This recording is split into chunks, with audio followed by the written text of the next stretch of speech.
kasi sasakay na naman tayo ng train na yan. Diyan ang bibili ng mga ticket ng train papuntang mall. So, kasi pag nag-taxi ka, mahal. So, mag-train tayo at mabilisan pa.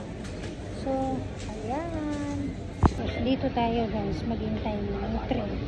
So, tingnan nyo yung daming train nila. Sa baba po guys, sa baba. Yan, maghintay tayo ng train natin. So, papakita ko lang sa inyo. Tapos pupunta tayo sa baba. Ito ang ating token para sa train. Ayan guys. So, bababa tayo ngayon kasi ang train nila underneath.